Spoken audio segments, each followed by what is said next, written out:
discussing creational love. Love is a topic to which no amount of books in the entire world and all the truth heralds, prophets, wise ones, sages, and truly, every single human being in the entire universe and all other universes, can ever completely describe in any book, because love is a primal vibration of creation to which all existence owes its entirety of being, into which nothing, both positive and negative, can exist without. Truly, the whole universe and all its creations and created creations were formed in love. And even the hideous and evil actions performed by illogical human beings wouldn't be able to exist without love, because again, love is the primordial creative vibration that gives breath to existence. This, true love or creational love, should not be mistaken for the weak, fleeting feelings and emotions of affection that earthly humans confuse for true love, because affection, want, desire, need, feelings, touch, sexuality, emotions, etc., are simply byproducts of the originating fuel, which is the true love itself. In other words, true love, or simply love, in this context, is the beaming force vibration that gives life to be. Love is the highest form of wisdom and thus the highest form of knowledge, because even with the greatest of material sciences, technological advancements, consciousness discoveries and the like, none of it amounts to any lasting success or permanence without the power of true love, respectively, universal creational love, because without such existence of this raw, primordial vibratory, true love, nothing can actually exist, let alone last. Earth humanity is largely unready for true love, and in the case of when true love is exposed to majority of earthlings, they are unable to process it due to their own disturbed, loveless psychical states, societal populist acceptance of nihilism, self-hatred, and false love. So, certain explanations must be given in regard to actually expressing and drawing upon creational love, because this process is not by any means easy, nor does it come overnight for any human being interested. First, it must be explained that true love is a state and therefore exists in infinite duration, which cannot be touched by any sadness, pain, grief or suffering. Sadness, frustrations, grief, suffering and the like are only effects of the usage of love, but not the actual love itself. All of these aspects are simply what the human being makes within his/her thinking from their love power, and in this regard, makes most earth human beings incapable of properly living according to a balanced state of drawing upon true love. And this is truly because of how they are trained in regards to love, but also, how they are educated, raised and develop according to a very inhumane, loveless society that still, for the most part, considers love to somehow be weak, and yet without love, such foolish human beings would be incapable of even existing, let alone be able to generate such dumb thoughts. This alone goes to show the almighty prevalent power of this primal vibration, because again, it is impulsed in both positive and negative, in the sense that all existence can exist and be through it. So of course earth humans would have an enormous difficulty processing true love due to their inhumane, barbaric, illogical and warmongering ways. And this does not apply only to stupid earthly leaderships, rather, most of terrestrial humanity as well. Many of these esoteric groups and spiritualism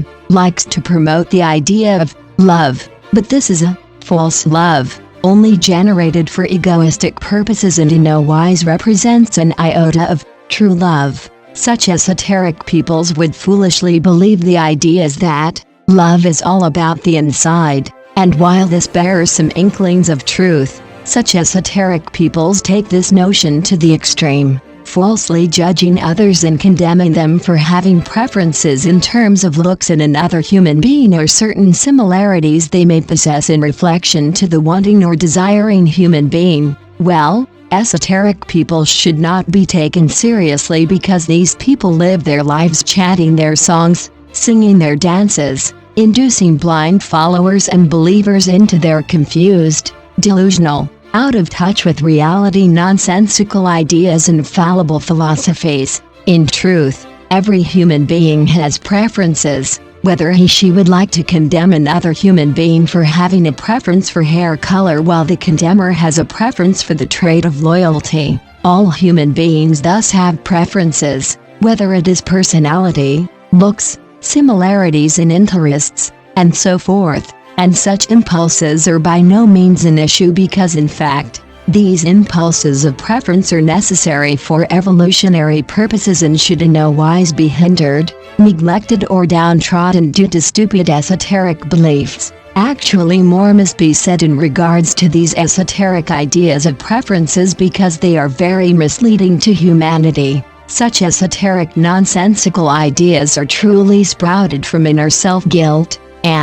or a sense of scoring morality points in favor with their peers. It must also be said that this is the general theme with so-called spreading the love. Peoples are people who go out of their way to prove their love to others or to overly love, which isn't really love, rather again, egoism. Such ideas are not limited to the factors of love alone but in general, many movements, causes, initiatives, populistic politics, trends and so-called changes for equality are not from a place of genuine interest and intent, rather, a place of self-loathing, inner hatred, inner delusions and other combined factors of psychological projections based on the subject matter. What is to be mentioned more in regards to the importance of this matter is that many people claim to love or do things for the right reasons when in fact, it is done for their own egoistic purposes. So it is absolutely necessary that if the human being truly wants to unlock and express creational love,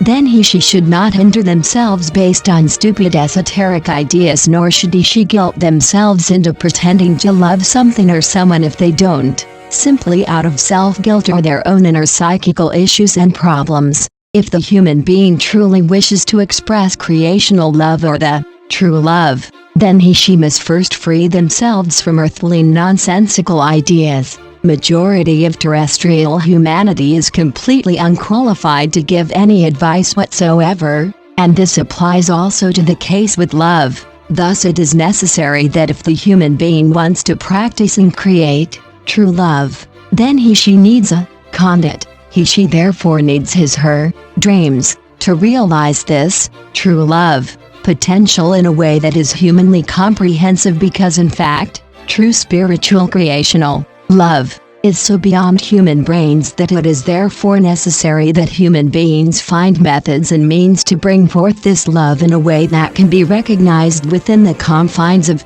being human. The human being thus should direct him/herself toward beautiful and expressive dreams, and use these dreams as the doorway to allow the true deep, spiritual all-embracing love to flow through. The dream thus acts as an antenna or a harnesser of the primal vibratory love power, and so the dream itself becomes enriched in this love energy. This is extremely healthy for the psyche, and if the human being generates such dreams and uses these dreams to harness the creative love vibratory power, then he/she thus brings in the fuel for their psychical uprightness, thus leading to great nourishment for the thinking and feeling in general. There is great benefit to be had in regards to using the dreams as conduits of the true love power, because through this the psyche can, in aphorism, be nourished with good fertilizer, the fertilizer in this example being the love itself, and thus, the conscious thinking benefits.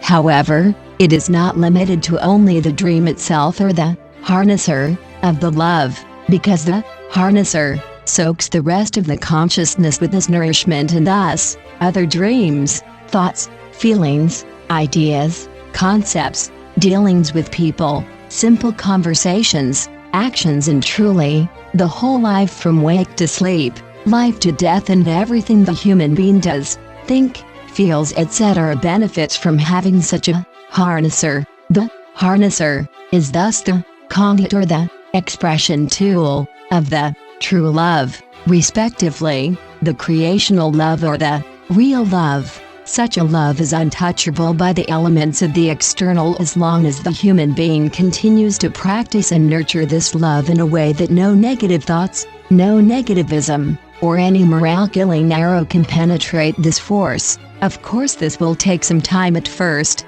especially if the human being is to use his/her imagination to create the dream harnesser, to which they have not been accustomed in doing. Nevertheless, the human being simply has to get the ball rolling, and once she does, it becomes streamlined, and the love from this harnesser pours into virtually every area of their life. Of course, it should also be mentioned that the harnesser can act as a catalyst to bring forth the dream into reality. In other words, the harnesser dream can become more than simple pictorial imagery in the consciousness or flashes of inspiration, good feelings, ideas and so forth, and can in fact become actual reality in the real world. This is the case with many successful people ranging from practically all walks of life, from musicians to engineers, writers to movie makers, game creators, developers, dreamers, law of attraction users,